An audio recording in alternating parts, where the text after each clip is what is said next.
So, before I start this, I think I need to go and explain about Marvel time. In the original Marvel continuity, Earth 616, Marvel have a sliding scale timeline when it comes to their continuity, which they dubbed Marvel time. What this basically means is that their characters like Daredevil, Spider-Man, and Iron Man can stay the same ages despite being living for what seems like 50 years. For example, Peter Parker, despite being around since the 1960s, is still around about a teenager, young man age. For those of you who are canon heads out there, there is actually an in-universe explanation for this. Franklin Richard, the son of Reed Richards of the Fantastic Four fame, has the power to alter reality itself. And he, being a kid, wanted nothing to change, and so that allowed our characters to stay the same age. But I think for a lot of people, including myself, this made it really hard to get into comic books. I mean, it's very hard to consider a universe which tries to be a superheroes in the real universe kind of storytelling when Spider-Man has been a teenager for almost 50 years. That brings us to our today's topic. Today we're going to be talking about Spider-Man life story, which is set within the year, Earth 19529, in which the Marvel time scale, the Marvel time, doesn't seem to appear. This is a mini-series, and each issue tackles a particular decade following Spider-Man, in which he ages throughout each story. Now, sadly, this is the only story that is in Earth 19529. And despite whether this comic is either good or not, I would really like to see more stories told in this format.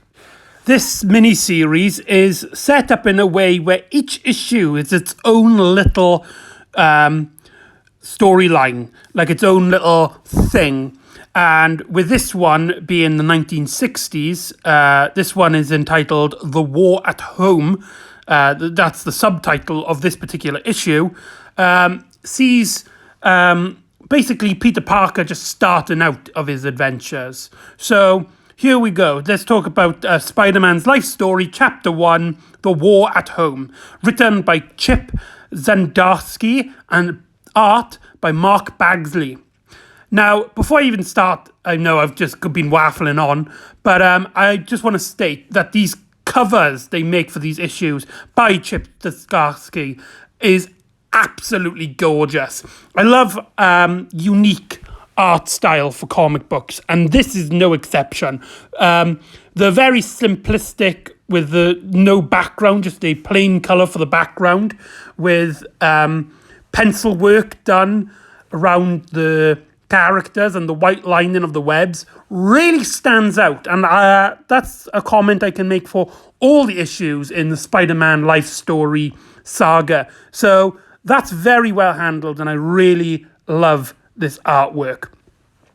The artwork itself by Mark Bagsley. Now, Mark Bagsley is a phenomenal artist. He's one of the top big ones. He's not particularly one of my personal favourites.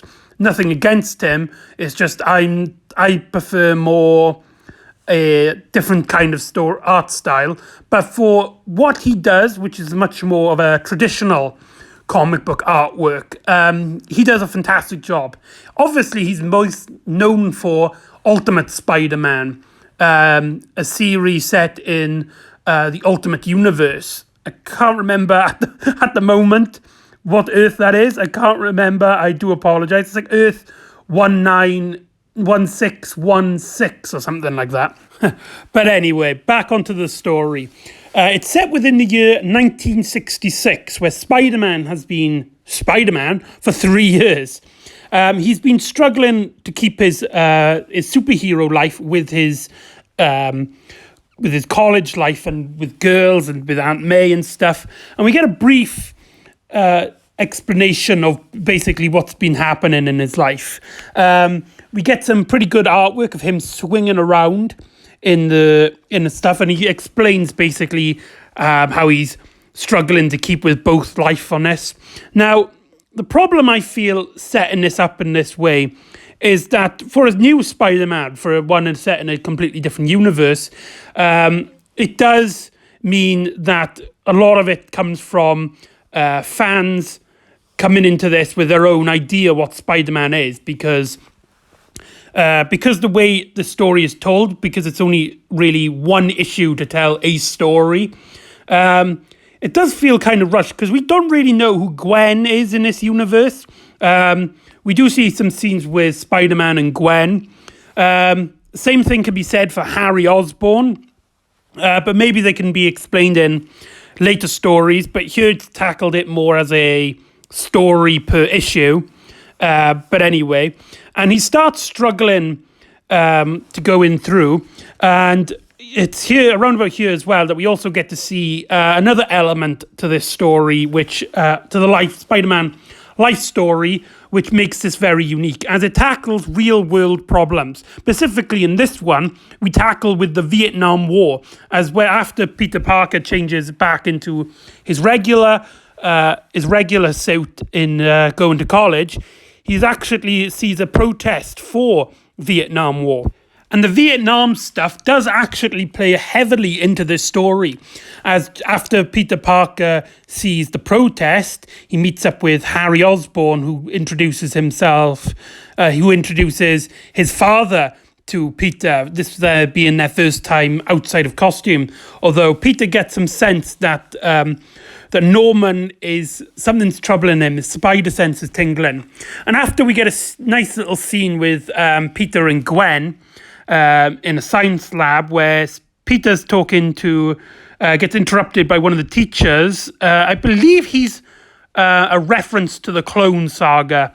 I'm not quite sure. I'm not like the hugest Spider-Man nerd. Somebody could easily tell me who he is. But we get back into the outline of the story, as after Peter Parker gives some photos to J. Jonah Jameson, Peter starts seeing images of Iron Man actually helping out in the Vietnam War effort, and Peter is confronted with himself into whether he should join the army or not, whether he should, as Peter, join and go into the war. And he's confronted because he's supposed to be the friendly neighborhood Spider-Man. He is supposed to be the one who looks after the regular fellas. But there's a war going out there, and he feels like that him staying in the city might be not the best thing to do. I mean, obviously it's a great thing to do, but it's not. He can do more. He could do better. And he's also the situation again gets heightened when it's revealed that Captain America himself has joined the war effort, which kind of gets Peter really depressed. And then the rest of the story, I think this happens halfway through. Peter then goes to the bar where him and his mates, they go in to see Flash Thompson off, who again is joining the war effort. He's gone into the army, and it's his last day in America before he moves out to Vietnam to join in the war fight. And again, this really confronts Peter, and it really shows this story does, despite it being only one issue, does a really good job at seeing Peter's confronting himself, basically, that of his inner turmoil. Starts off, he's being really kind to Flash, and how Peter has technically made him a better man, because Flash Thompson looks up to Spider-Man. We even get a really somber moment when Flash says that he's joining the war because that's what Spider-Man would do. I mean, you can feel the emotions right there just by stating at it.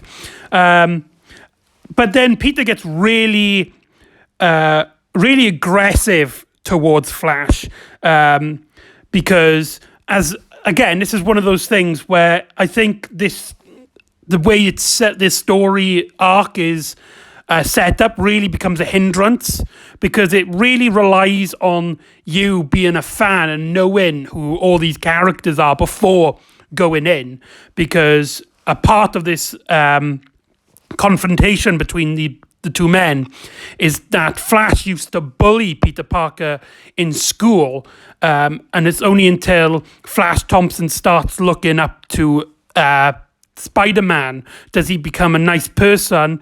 And the irony is obviously that Peter Parker is Spider-Man. So after a bit, he tries walking off, but Gwen insists that he apologizes, and showing that Peter is such a nice lad, he does apologize and he talks to him, and they confront about like what would Spider-Man do in this situation. And it's a really great moment. It's a really great scene. And there's one little panel I really like. I don't know if I could show it because of copyright, but there's a small little close-up of Peter Parker's face after Flash has stated all this. And it captures like Peter's emotions very well. He's a little bit sad, but he's also like mainly shocked as well. So he goes to the bartender and asks for a drink, just trying to, and he thinks to himself, when suddenly Norman Osborn comes out, and Peter Parker's senses start going nuts, and Norman knows. What does Norman know? That he is Spider-Man. And he goes, I know you, the real you. That was such a cool moment. Again, it's one of those things where you got to know who these characters are. But I think Norman Osborn being Peter Parker's main villain is such a popular plot point. I think this one can actually get away with it, not having an explanation in this particular universe. And we get a really threatening scene in which Peter doesn't actually know, hasn't worked it out yet, but Norman tells him to look up. And when he looks up, he notices a jack-o'-lantern, a trademark of the Green Goblin, which he uses for explosives. And Norman is like, whispers in his ear, right, this is what we're going to happen. You're going to just walk out of the bar, and I'll meet you outside. And there's a great moment where for 7 panels, there's no dialogue of Peter basically heading off to leave as he looks at the club. He looks at the people that he's celebrating, and he looks down on himself. And the angles that Mark Bagley used really let off a great example of him coping with emotional baggage in his art style, especially the final panel on his page in which Peter opens the door and half of his face is in light and half of his face is in darkness. Reminds me a lot of the old noir comic books where most of the characters face are covered in shadow. Like I said, Mark Bagley is actually, coming to think about it, Mark Bagley was actually a really good choice for this because this story is set in the 1960s, and the art style, as you can clearly tell by the Osborn haircut, which I just absolutely love, and I'm so glad it's in this, is supposed to be a modern reflection of classic stories. And Mark Bagley, who's is a great artist, again, I don't want to take anything away from him, but he is a very traditional artist. Like his art, if you look at his artwork, you go, that is a comic book art style. And he captures great artwork like that. And I think him doing this story, he was the perfect choice. So that's a really good choice. When Peter gets outside, he's quickly attacked by the Green Goblin.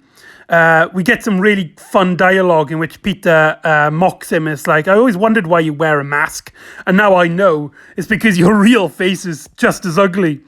And confronted him. And we get a nice little decent action scene. I think it might go for I think it's a little too short. I mean, it's only 3 panels long.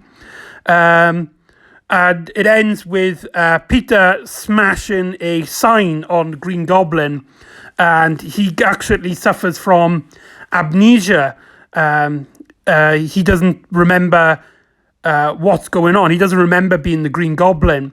I believe this is a reference to a 1960s comic book.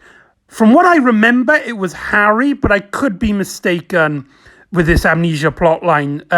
If I'm wrong, please comment below and tell me how much of a how terrible I am at Spider-Man trivia. But anyway, the last few issues of the story then is really tackling about Peter's like emotional connection to the Vietnam War and because he left not really given an explanation because he can't tell anybody he's Spider-Man at the moment.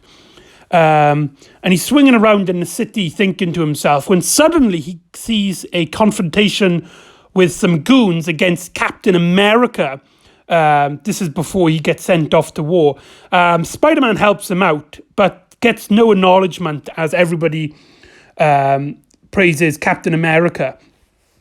And we get probably one of my favourite scenes in this particular issue, in which Peter Parker, Spider-Man, in his costume, he goes up to Captain America and asks him, should I join the war? I don't know if I should join the war. And Captain America basically states that the war is not for everyone. And basically just follow your heart. You'll know what to do. If you get the call in, if you want to join the war. But if not, people in the city still need a Spider-Man, a friendly neighborhood hero. The way as well that the dialogue kind of suggests that Captain America doesn't want to join the war, that he himself is more of him putting up a sacrifice than him actually want to be a part of it, because he doesn't feel like the moral of this particular war justifies him. And it's a very small scene, and it's really mainly to basically set up Peter's turmoil. Basically, it's him deciding, right, I'm going to stay behind. I am not going to join this war. And we get to learn a little montage of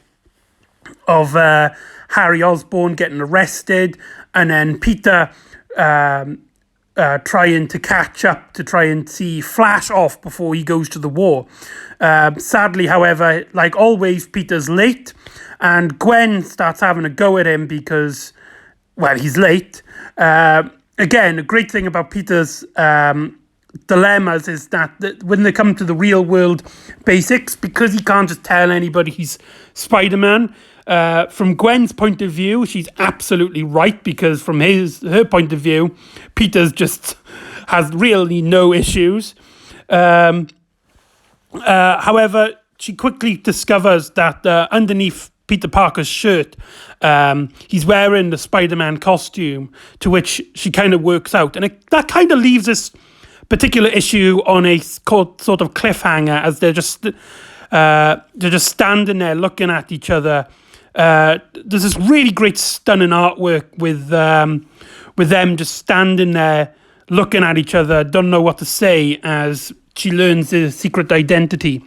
We also get another little bit right at the very end, which could possibly be a teaser for the next issue, in which we see a fight during the Vietnam War, but suddenly American soldiers start getting attacked by a spinning flying shield, as one of the soldiers states that, "I've heard you've gone traitor, I can't believe it's real." And it's revealed that Captain America has actually betrayed America. He's actually gone out and fighting the American soldiers during the Vietnam, which then leaves on our cliffhanger for possibly the next issue. And there you go. That is the issue done. Overall, I think this is a really good idea for a mini-series. Just basically seeing what happens when Marvel time isn't around. What happens if Peter was allowed to grow up? Obviously, none of that has been set up yet. But my main issue really is that instead of having a mini-series for each decade, for each story, we have one issue to tell one story for which represents each each decade, which I think really underlines the stories they're telling, just to get up this experiment. What if Marvel time didn't exist? What if Peter aged? And so I think this particular issue felt really rushed. I also think it's very, despite my complaints, it's not friendly towards new readers. You have to go in knowing who a majority of these characters are to get their relationships, to get the emotional impacts that this story wants from you. But they treat it more like a little experiment rather than an actual story device. So if you're like me and you were just wondering what the story would be like if Marvel time didn't happen, then I say check it out. It's a very interesting project. I hope that the next few issues don't have this problem, that they have a story which can be told throughout one issue. But time will tell. I'm hoping the series does get a lot better. But for now, to tackling a traditionally young Peter, I think the story was okay, nothing bad. I mean, we did get a lot of emotional impact, especially with Peter dealing with his confrontation himself about whether he should join the war or not. But I think that itself should have been its own mini-series. That should be at least 4 issues long. But what can you do? So there you go. That's issue 1. What's the story called? The War at Home. So join me next time when we join the 1970s in issue 2, Our Father's Way. And I'll see you all next time.